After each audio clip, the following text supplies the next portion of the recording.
11h-13h sur Europe 1, Laurence Ferrari et vous. Et vous pouvez réagir de 11h à 13h avec Laurence Ferrari au 01 80 20 39 21.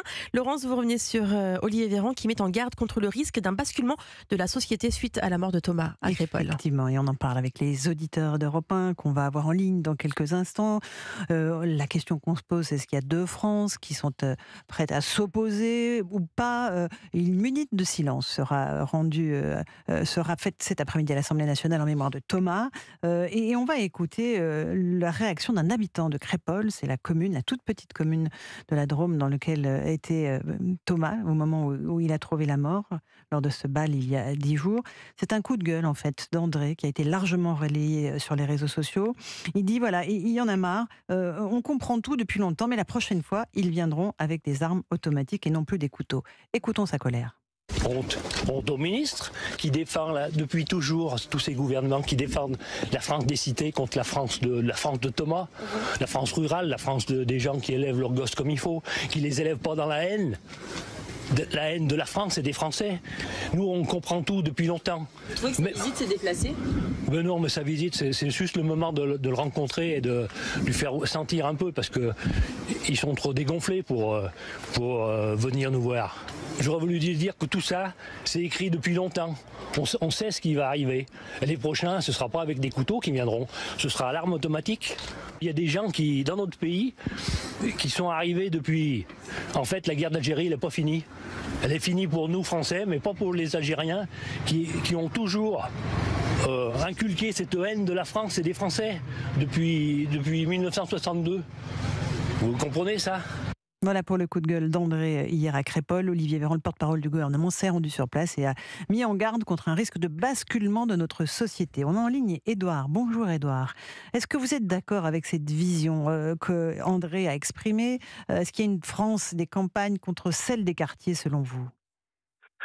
Bonjour. Oui. Pour moi, il y a un basculement, il y a en fait un clivage. C'est-à-dire nous, je parle en tant que personne qui vient d'un village petit, d'un village de 200 habitants. Pour moi, Thomas, c'était un peu un frère, c'était un copain. Je vois en lui tous les gens que moi j'ai pu connaître au collège, au lycée, les gens de mon village, ceux avec qui on a traîné. Et quand on voit ça, quand on voit justement des gens arriver dans les villages, des gens qui ne sont pas des villages, qui viennent pour importer leurs problèmes, pour les ramener, en fait, nous, on se retrouve touchés par des problématiques qu'on n'avait pas connues avant. On a des gens qui viennent littéralement dans nos villages pour nous planter. C'est ce que vous ressentez en tout cas.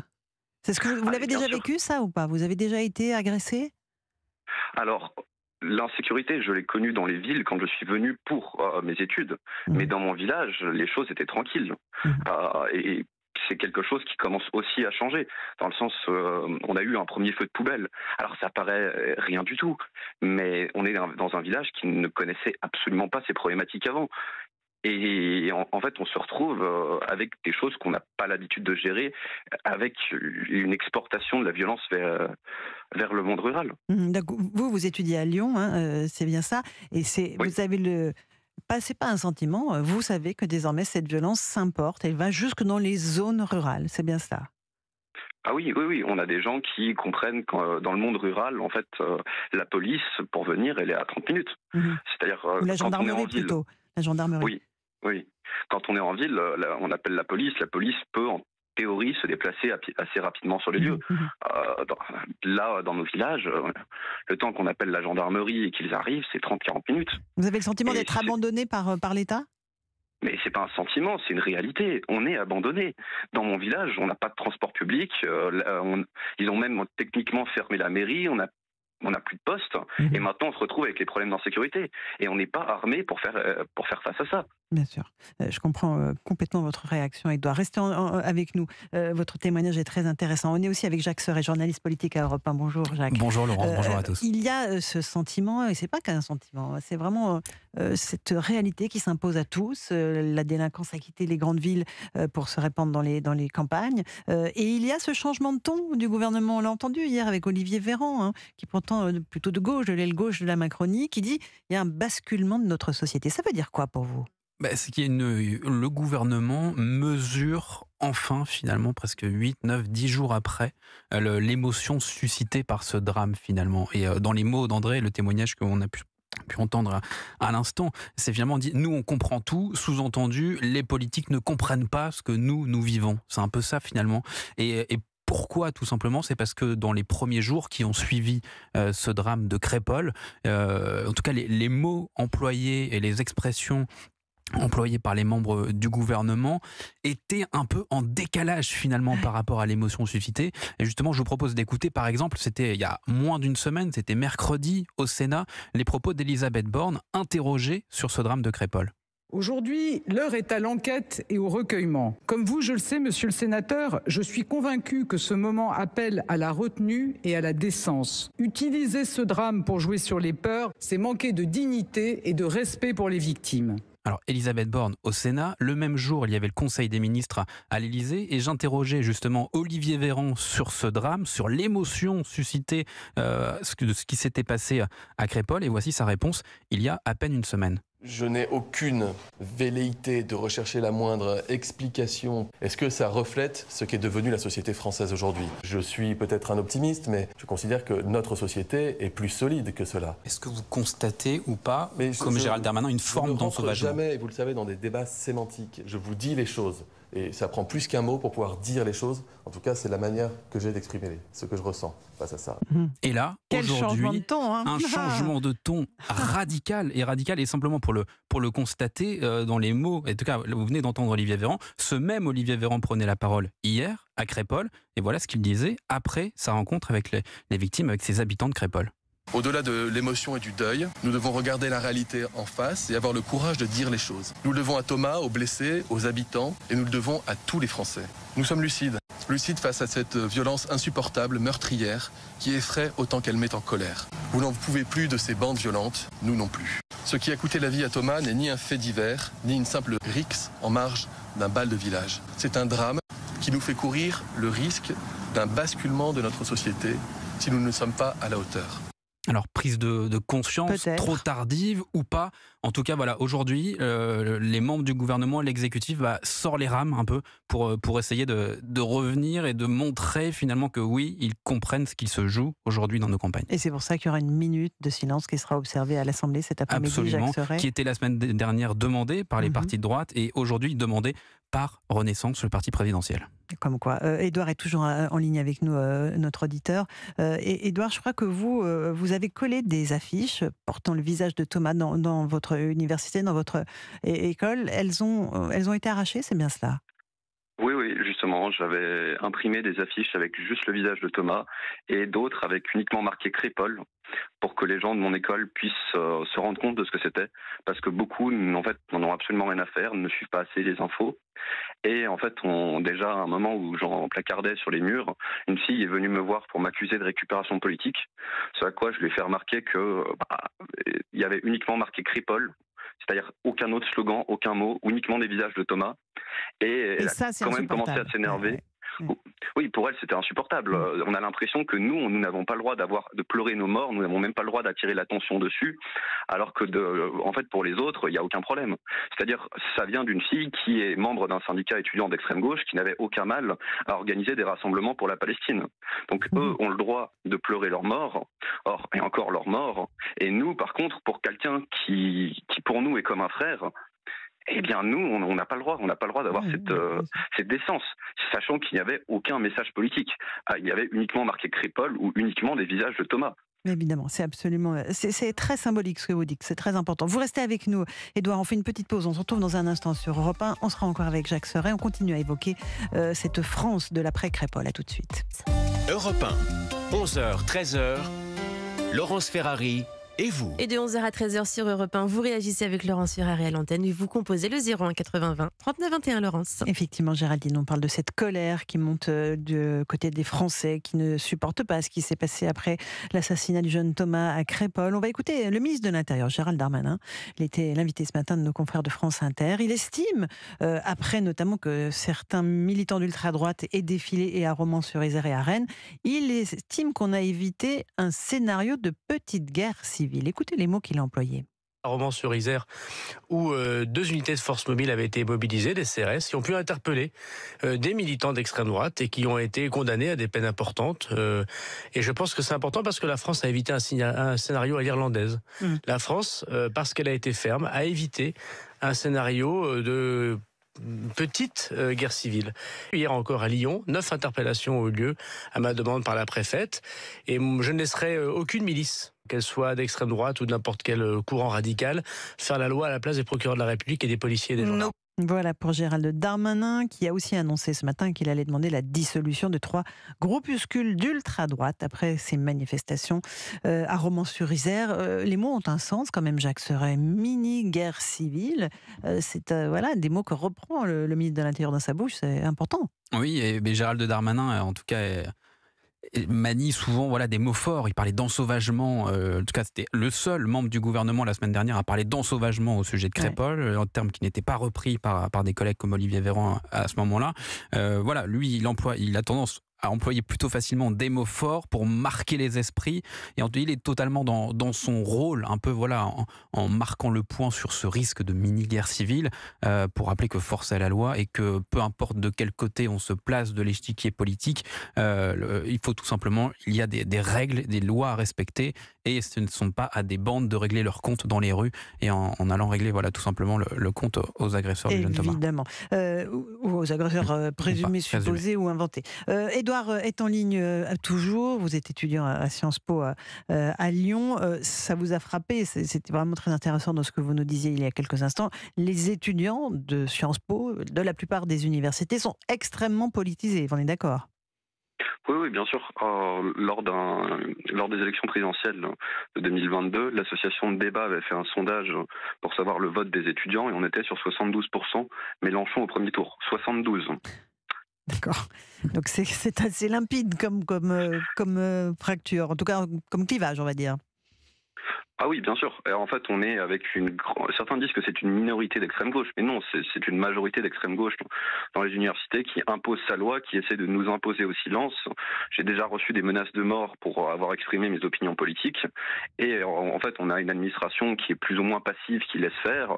Et en fait, on doit justement se reposer sur d'autres organisations de droite, étudiantes, comme la Cocard d'étudiantes, qui viennent donner un coup de main dans les universités. Mais sinon, on est totalement abandonné. Parce que vous pensez que l'administration a peur, ne veut pas s'impliquer, s'interposer quasiment ?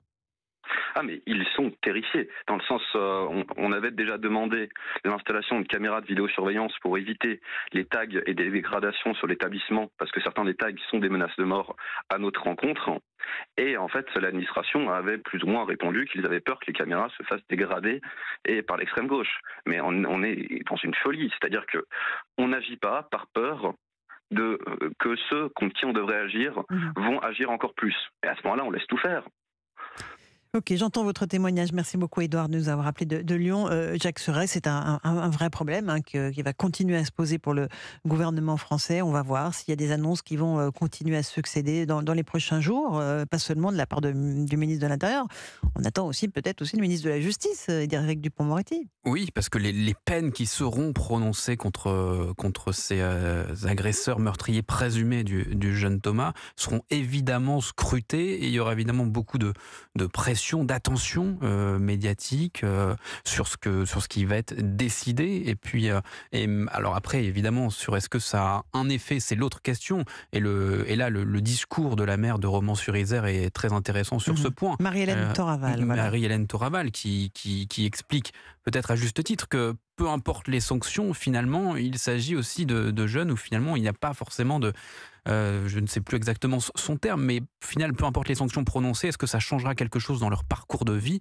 Elle-même n'en est pas sûre aujourd'hui. Évidemment. On fait une petite pause, on se retrouve dans un instant sur Europe 1. On sera en ligne avec Thierry, un auditeur qui a un avis sur la question qu'on se pose. Est-ce qu'il y a une France des campagnes contre une France des quartiers ?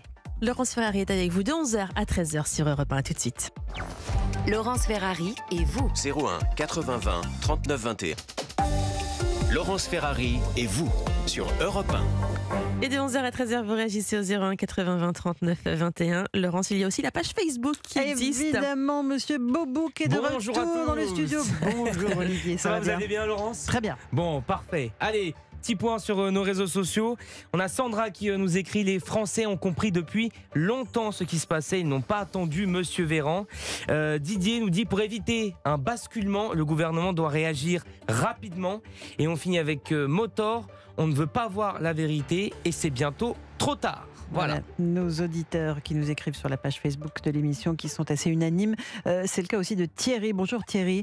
Vous nous appelez Arnay-le-Duc, c'est bien cela en Côte d'Or. Alors qu'est-ce que vous pensez, vous, de cette situation, Thierry? Oui, bonjour messieurs et bonjour madame. Ravi de vous avoir. Plaisir partagé, bonjour. Thierry.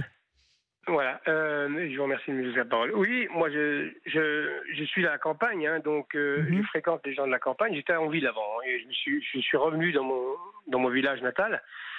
Et c'est vrai qu'il y a un décalage total entre les gens, les gens des villes, des métropoles, même général, on dira, et les gens qui vivent dans le milieu rural. C'est pas le même monde. Il n'y a pas les mêmes valeurs déjà. Ça m'avait surpris. C'est pas les mêmes valeurs. Et puis il y a aussi, comment dirais-je, ils ont l'impression qu'ils sont pris pour des petits pas des fachos, mais vous voyez ce que je veux dire, des rétrogrades. Oui.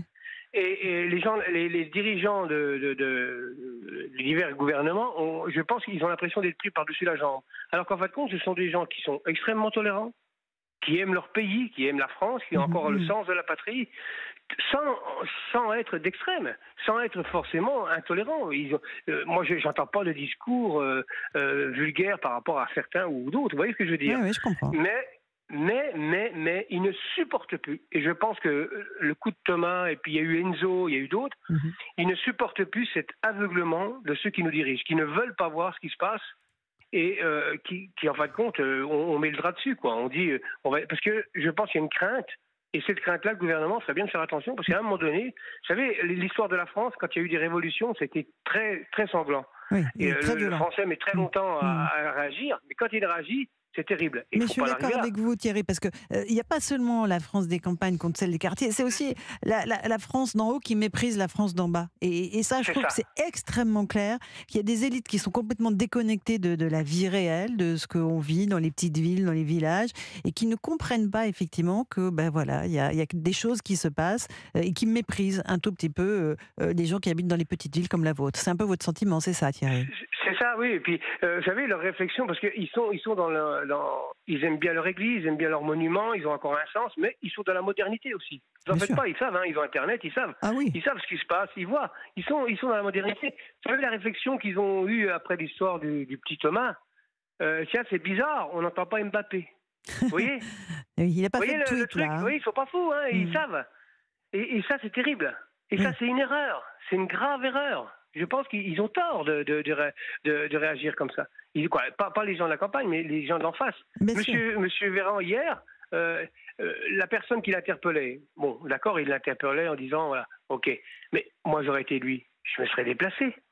Je serais allé voir la personne. Oui, et peut-être il n'a pas eu...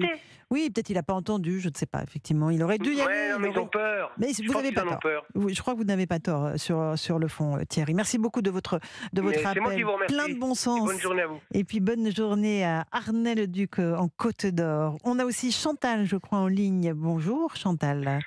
Bonjour Laurence. Ravie de vous avoir. Et puis bravo pour le marathon que vous faites là depuis 2 jours. Je suis très heureuse d'être. Facile, non, mais voilà. Mais c'est que du bonheur parce que voilà, je suis née à Europe 1 et donc dès que je reviens là, je suis comme un poisson dans l'eau. Chantal, expliquez-nous un peu votre sentiment sur le dossier que l'on évoque ce matin. Mon sentiment, c'est un petit peu le même que les autres auditeurs.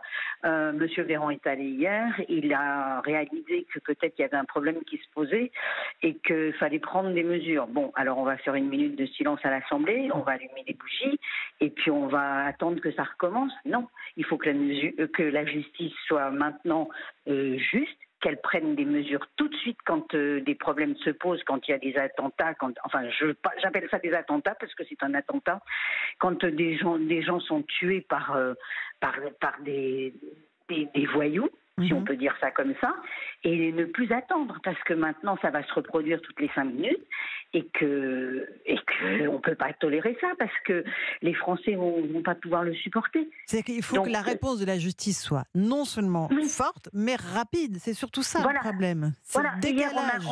Voilà. On a eu une réponse rapide pour les 80 personnes qui ont manifesté dimanche soir. Je pense que c'est dimanche soir. Oui, très rapide. Il faut que ce soit pareil de l'autre côté. Chaque fois qu'il y a un problème, il ne faut pas qu'on donne des heures de travail d'intérêt général. Il faut prendre une mesure rapide. Et puis des mesures radicales, c'est-à-dire que emprisonner, voilà, remettre s'il c'est des mineurs. Moi, je pense qu'on devrait retrouver ce qui existait avant, ça veut dire des maisons de correction. Oui. Où on les éduquerait, parce que en fait le problème c'est l'éducation. Hein. Bien sûr. Personne n'est éduqué. Il n'y a plus personne qui est éduqué. Donc quand on n'est pas éduqué, on devient un sauvage. Parce qu'on n'a pas d'éducation. Voilà. Alors oui, c'est un peu. Alors il y a des centres éducatifs fermés qui existent, mais il y en a très peu. Il y en a une cinquantaine en France. Ça suffit absolument pas à remettre les gamins sur le bon chemin, quoi. Oui, et puis c'est des fermés où on sort, c'est des fermés où on s'évade, c'est des fermés où on reste pas. Donc c'est pas ça qu'il faut. Faut remettre des. Moi j'appelle ça des maisons de correction où on va à l'école. Hein. On est puni. Oui, on est formé. Le matin, on est formé. Voilà. On fait du sport et on fait pas autre chose. Et le service militaire, ça servait à ça aussi un peu le service militaire. Oui, ça servait à ça. C'est vrai que ça servait à ça, mais c'était militaire. Mais pour les petits, pour les mineurs, quand on a 14 ans, qu'on commence déjà à être un délinquant et presque un assassin, parce que c'est possible. Un geste dégénère tout de suite en un assassinat. Enfin, je veux dire, quand on a un couteau dans la main. Alors moi j'ai connu des attentats quand j'étais petite et je sais ce que c'est de pas savoir si on va rentrer parce qu'on a pris un transport le matin et qu'il y a eu une bombe ou un abruti qui vous a donné un coup de couteau. Donc j'ai toujours peur, ça fait des années que je... Donc vous êtes en permanence vigilante, je suis attentive à ce qui se passe autour de vous. Oui, je fais attention quand je le dis depuis des années à mes amis, on me dit « Oh, t'exagères. » T'es parano, voilà. Oui, voilà. Oh là là, t'as peur de tout. Non, j'ai pas peur de tout. Et vous habitez dans une ville ou dans un petit village aujourd'hui, Chantal ? Je vis en région parisienne. En région parisienne, oui. Donc, oui.